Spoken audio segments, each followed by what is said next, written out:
You getting pregnant at your age? It's just revolting. And let's not even talk about your educational background. It's like you're the subject of a documentary or something. Who drops out these days? Do you really think my being a high school dropout and an older mom affects you as my brother's wife, Ava? You're shameless, you know that? Can you just leave before I have to call security? I'm sure you don't want to ruin your darling brother's wedding. Ava, the bride, bursts into laughter as if she's won the argument. My brother Daniel, witnessing her intimidating demeanor, signals me silently to leave with a smile. Fed up with both of them, I finally say, "Fine, just don't regret this later." What? You're such a sore loser, you old hag. Don't think you can take those words back later. My name is Sophia. I'm 38 years old. Currently, I'm 6 months pregnant with my first child. Today is the wedding of my only brother Daniel. Ava, the new bride, has just thrown some unbelievable words my way and shoved me toward the door of the family waiting room. I did get married last year, at the age of 37, considered late by most standards. However, until then, I never had the time to focus on personal milestones like marriage or having a child. I have a brother Daniel who's exactly 10 years younger than me. When he was born, our father was 42. Our mother was 35. During a time when societal bias against late pregnancies was much stronger.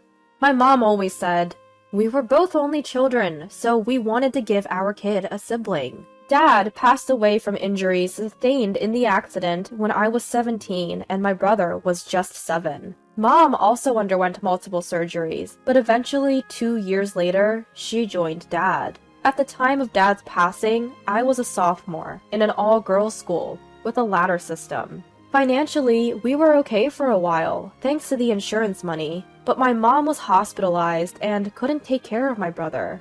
Even worse, family members, once warm and supportive, started eyeing the compensation money. One even told my bedridden mom, "You can't take care of your young kids. We'll become their guardians until they're adults." So I sold our family home and moved to a new apartment, relying more on non-family members to help us through this crisis. Ironically, they proved more helpful than my own flesh and blood. Having moved, I was free from the clutches of money-hungry relatives and focused on taking care of the home and Daniel.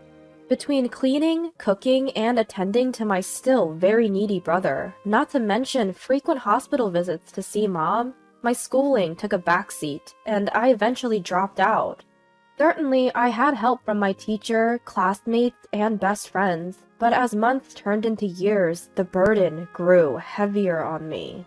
So I decided to drop out of school during my sophomore year. "Sophia, do you really have to quit? Why not just take a break?"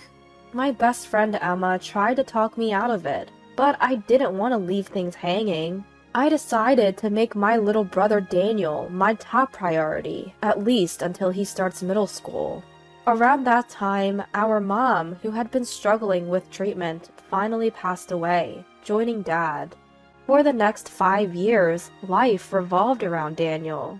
Taking Emma's advice not to isolate myself at home, I continued learning while Daniel was at school, enrolling in language courses and other online certifications.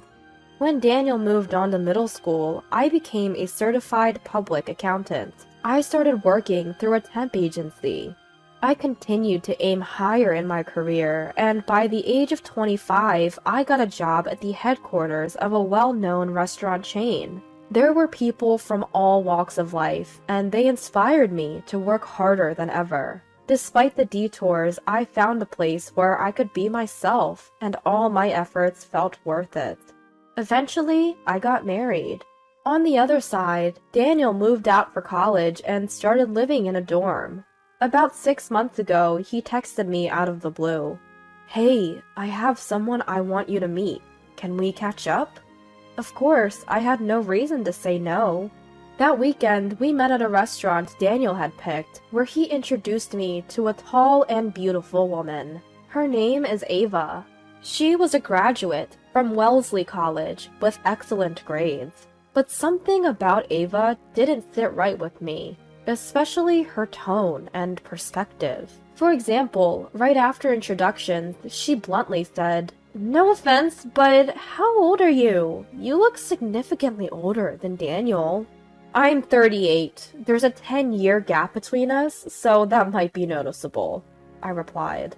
"So, you're almost 40 then? Wow, and you just got married. How old is your husband? Was it a marriage of convenience? I mean, if we get married and have kids, they'd probably call you grandma rather than aunt, right?" I was already suspicious of being pregnant and was planning to see a doctor next week, so her insensitive comments made me even more uncomfortable. Yet Daniel, standing right next to us, didn't seem bothered at all. It looked like my brother, who had always been focused on studies and work, was completely smitten with Ava. He was blindly approving of everything she did.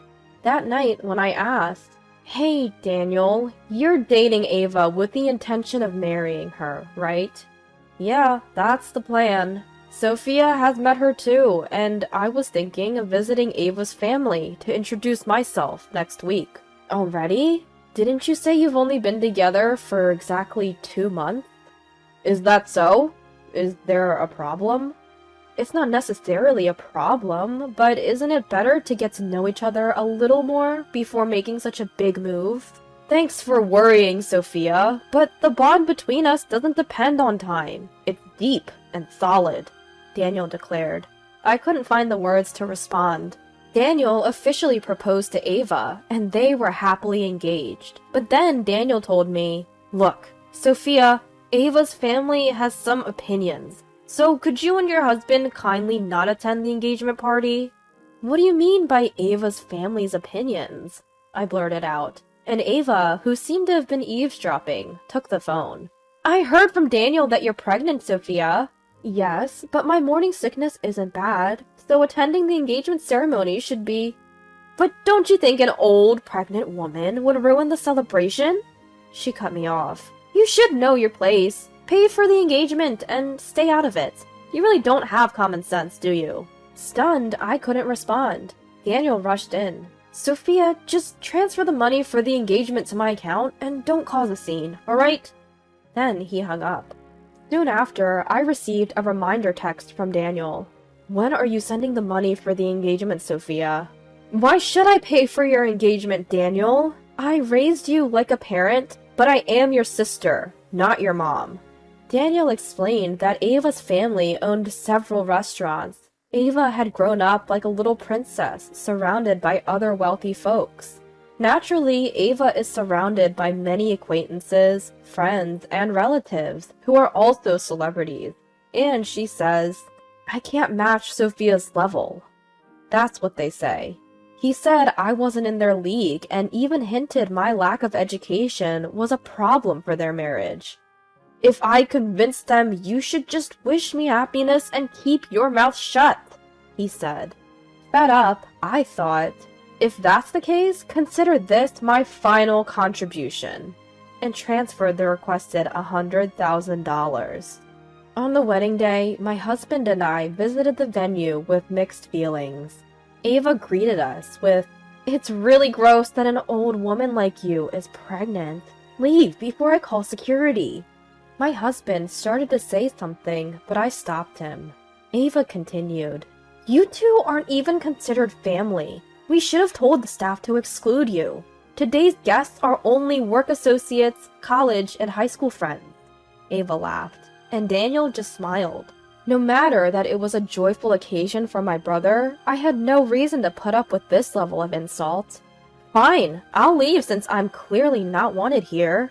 And while I'm at it, consider any future interaction with you all permanently cancelled. No regrets, okay?"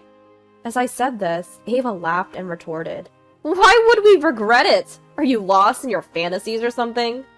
Before her laughter even faded, Ava's father rushed over. "Ava, what are you doing, raising your voice like this? People can hear you from the other side."